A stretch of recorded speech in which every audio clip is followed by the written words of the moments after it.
This may look like a Jewish day school, and it may sound like a Jewish day school.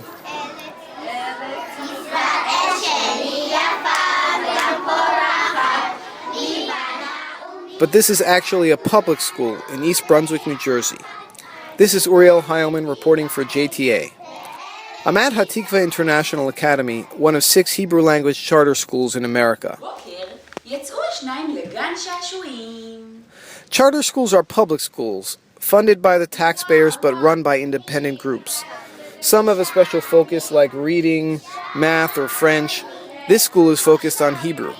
And it doesn't take long to see that these kids understand Hebrew a lot better than kids at most Jewish day schools.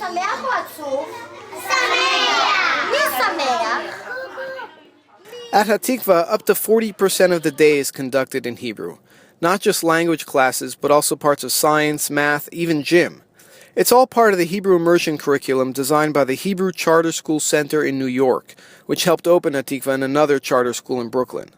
The center, which is funded by Jewish philanthropist Michael Steinhardt and chaired by his daughter, Sarah Berman, is opening 3 more Hebrew charters this fall, in Harlem, San Diego, and Washington, D.C.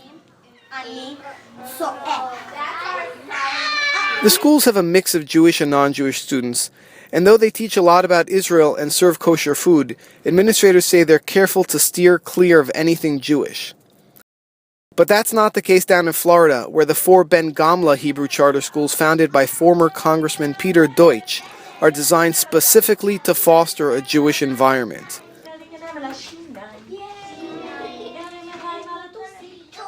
3 of the Ben Gamla schools are located on Jewish Federation campuses. One is in a synagogue. Another is in a building that used to be a Jewish day school until Ben Gamla came along. As you can see, the religious plaques were covered up and the mezuzahs removed. The curriculum includes Israeli history and culture. On Purim, the kids play dress-up day. On Hanukkah, they learn about the Maccabees. And all the schools are supplemented by after-school religious Jewish programs, one of which takes place inside the school building. That's what Hashem says, but we want to know, why does Hashem say that, right?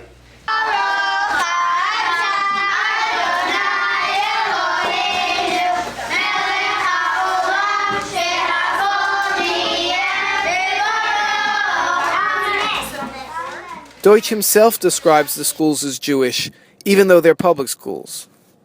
Here's Deutsch. The word Judaism is both a religion and a peoplehood and a culture, and a language. It's a very, again, Jewish school, not a Jewish religious school. I mean, we're obsessive in terms of staying within the law, in terms of not teaching religion. Also, what's available for kids is an opportunity to have religious instruction in the building, seamlessly if they want. And the reality is a kid who participates in a religious aftercare program is effectively getting as much religious instruction as they would in a community day school.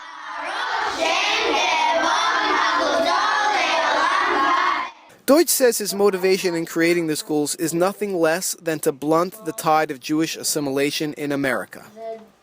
What about the 95% of the kids, who are not getting any meaningful Jewish education?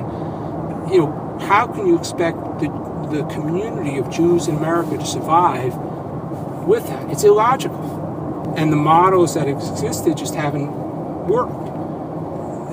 This model, I think, has that potential to really be transformational.